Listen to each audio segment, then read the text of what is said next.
Chapter 3 Times of Faith. A few days had passed by. Soon it would be time for Celestia and Luna to return to Canterlot. I still felt as though something was watching me. Whatever was on the trees a few days ago has obviously stuck around. I had mentioned it to the guards, who promised they'd keep a lookout for anyone that seemed suspicious, and I had faith in them, now more than I did when I first arrived here. Guess their extended training programs did them good. I could tell they were more confident, and some were even more muscular than before. I figured their mares at home were pleased by that fact. Something that I did notice, though, was that in society, it seemed that there were far more mares than stallions. And that wasn't by any means a bad thing, but I found it interesting. I wasn't surprised to find out that same-sex marriages were accepted here all across the land. Definitely better than what was going on with Earth, but I know that humans are slowly improving on that. Guess without religion, there wasn't much to get in the way of things, other than societal standards. I knew there were religious groups on Gaia, but from what I have learned so far, there doesn't seem to be anything in their faiths that get in the way of progress and development. There were a few religions that fascinated me once I had heard about them. One of them was the followers of Galaxia. The name, though, Galaxia, that was what had triggered my curiosity. It sounded as if it was somehow related to Celestia and Luna, so I decided to ask them about it. Turns out, it's the name of their mother. After learning this fact, I had begun to look further into this religious following, and it was very interesting to learn about. All the records of her showed that she was quite the powerful Alicorn, being the original princess of the moon before passing away and giving the title to her daughter Luna. No matter how deep I looked, there was no records of how a being like her passed on. There was speculation that she felt she had lived long enough and decided to leave the world of the living voluntarily. And to be honest, I believe that too. Any immortal being will eventually grow tired of existing. It's inevitable. A being like that could live for billions upon billions of years, and nothing would change for them. Eventually things would enter a vicious cycle of repetition. Just the same thing for all eternity. Kinda sad, really. Oh well. I guess that's just how the universe works.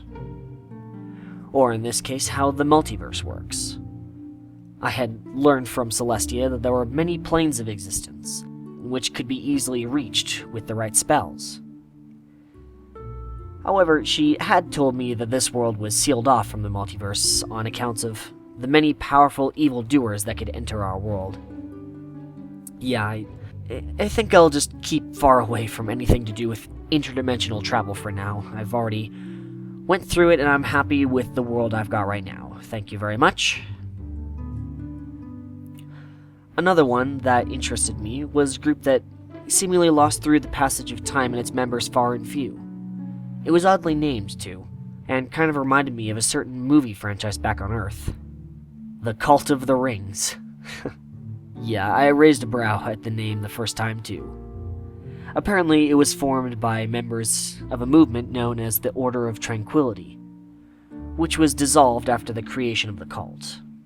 They believed that one day some great disaster would fall upon Equestria due to a powerful entity after having visions given to them by linking with their rift in the magical ley lines of Equestria. They were put in charge of preventing this catastrophe.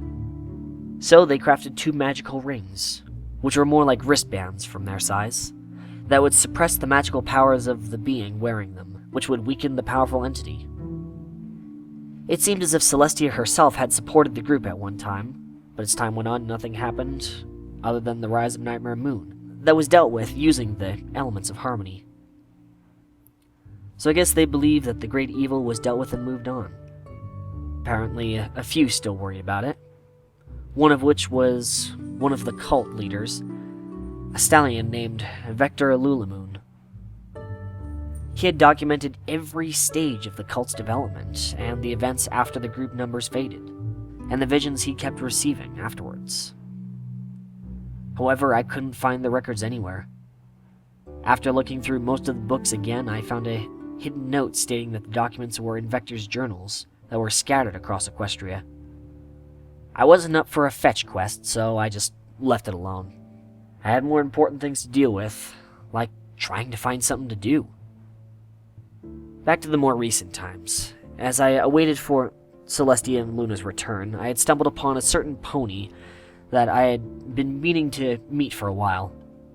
Mia Mora Cadenza, or Cadence, as she likes to be called by her friends and family. She had come up to check on Cantalot and make sure everything was in order. Also, her husband wanted to come by and check up on the guards. She was shocked at my appearance first. Can't say I blame her, but she quickly composed herself and greeted me with a warm, caring smile. She introduced herself to me in a very friendly manner, bringing me into a hug shortly after giving her my name, which wasn't unwelcome. I liked getting affection from the friendly ponies. Hell, a lot of the times I sleep with a bed full of the maids, guards, chefs, and other castle staff in a large cuddle pile with those that stay in the castle. She asked me if I'd joined her on a walk through the castle grounds. Having not much else to do, I agreed, also wanting to get to know this pony some more. As we walked and talked, we eventually reached the gardens. I was about to start explaining how dating and marriages worked on Earth when I got that feeling again of being watched. I stopped and looked around, listening closely for anything that sounded strange. I heard rustling in the leaves of a nearby tree, as well as two hushed voices. With the tree being relatively small, I shook it slightly, but gradually began to increase the strength put into it.